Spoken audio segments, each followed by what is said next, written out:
everyone, I got a new movie soundtrack update for you for March 21st, 2014, but I have to be perfectly honest, I actually bought these soundtracks almost a month ago, but I've been really busy seeing a lot of movies and going to screenings thanks to a lot of friends and getting reviews out, meeting directors, interviews, a lot of just awesome stuff that's been going on in my life. So let's showcase these 5 new soundtracks I've added to my collection. Of course, they're not used. I bought them for $1 a piece at Book Off about a month ago, but they're really great soundtracks and I'm really glad I picked them up. I've actually got to listen to all these soundtracks over the course of the last month, so hopefully I have some thoughts about the music itself. First one I picked up is from 1939. It's the classic Best Picture winner, Gone with the Wind. This is the score written by Matt Steiner.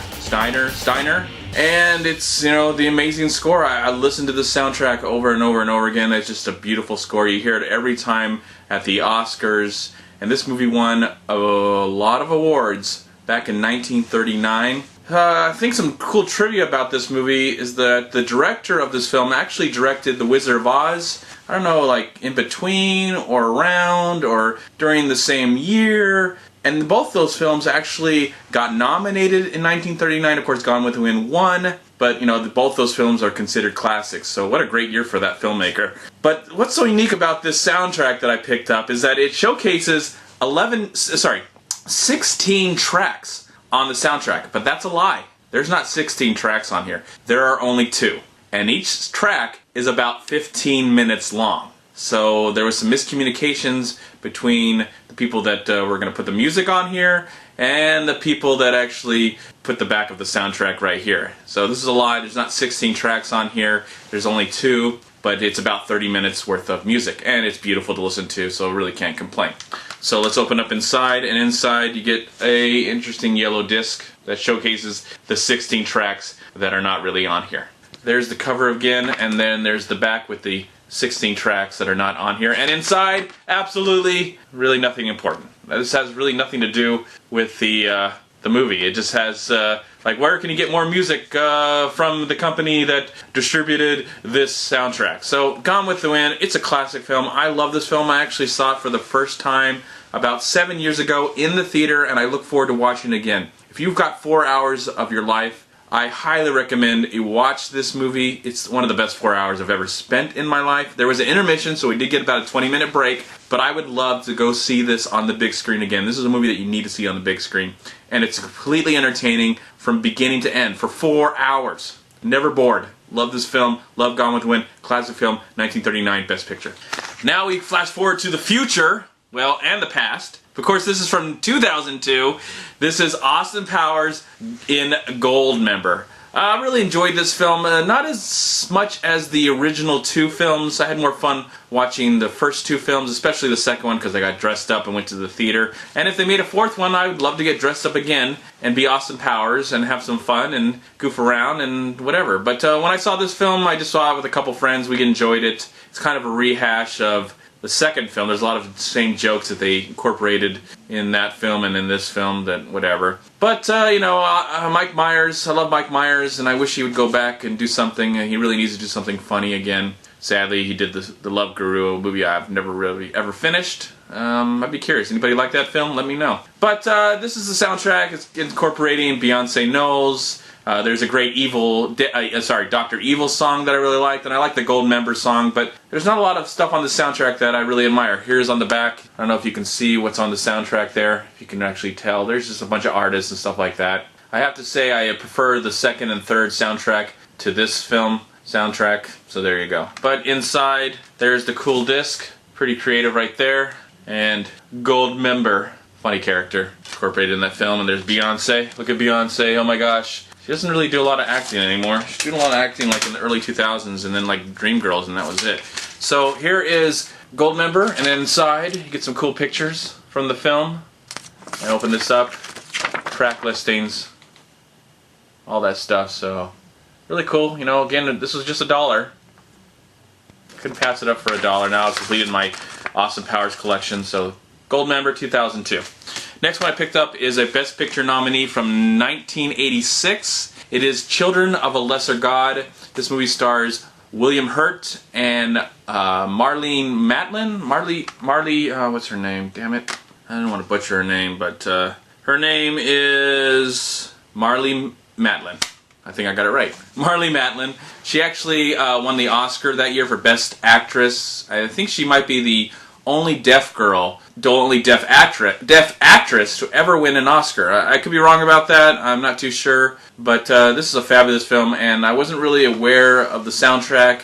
So I bought it just because it was $1, and I listened to the soundtrack. It's beautiful, it's gorgeous, and it's an amazing soundtrack, and it's really good. So on the back, they actually list it like it was on the record. So you got like side A, side B, but it's of course just one CD of the entire soundtrack. Really beautiful music. I don't know who really created this music, but inside, not too much on the disc arc. It's the mid 1980s, so there you go. So you got there, Children of the Lesser God. There's the back, and inside, nothing, absolutely nothing. So there you go. Children of the Lesser God, 1986, Best Picture nominee. I think it was probably nominated for multiple awards that year. Next soundtrack I picked up is from 2001. It's the comedy Jay and Silent Bob Strike Back. I haven't seen this film in a very long time, but I mainly picked up the soundtrack because I love that song, Because I Got High. I think that's what it's called. Because I Got High, yeah. That's my favorite song on the soundtrack. There's some other good stuff on here. There's some, dialogue from the film. I haven't seen this film in a while. I don't know if it holds up that well. It's not. I don't know if it's one of Kevin Smith's best, but I enjoyed watching it when I saw it in the theaters in 2001, and I like these guys, and I'm hoping they're incorporated into Clerks 3. I'm assuming there will be. But on the back, there's the track listing that's got all the music that's attached to the film, as well as the dialogue. And inside, get a cool disc. That is a pretty damn awesome looking disc. And take that off. Awesome. That's when they go to Hollywood, and there's all the. It's a fun satirical look at Hollywood. I like that. And what was going on in the early 2000s with the internet and stuff like that. So inside, we'll open this up. I think it's a poster of some kind. No, not really. So you got all that stuff, track listings, Kevin Smith talking about the film, what's on the soundtrack, and then on the back there's some cool photo art. Let's get that closer. So Jay and Silent Bob 2001 Strike Back. Jay and Silent Bob Strike Back. Final soundtrack I picked up is my favorite soundtrack that I actually picked up today. It's a movie that I absolutely love. It's one of the best films about the effects of war. One of the best films by Oliver Stone. He actually won an Oscar for Best Director. Yes, this is 1989's Born on the 4th of July. This really proved that Tom Cruise wasn't just a pretty boy. That actually he can give an amazing performance. I love this soundtrack. John Williams wrote the score to the soundtrack. It was nominated for Best Score along with everything else that year. It's a great film, but this is just a beautiful film. On the soundtrack, you get some source music, I should say, from the film, and then you get the score by John Williams, which makes me cry every time. And I just recently watched the film again. It's just a great film. If you have not seen Born on the 4th of July, it's one of the best films on the subject of the Vietnam War. So I highly recommend it. This is also a beautiful score, and I'm so glad I picked this up. I love this music. I love John Williams, and this is just one of his greatest scores he's ever created. There's on the back, you get the songs, you get the score, and then we open it up. There is the disc. Nothing's too special there. And inside, just track listings, some pictures from the film.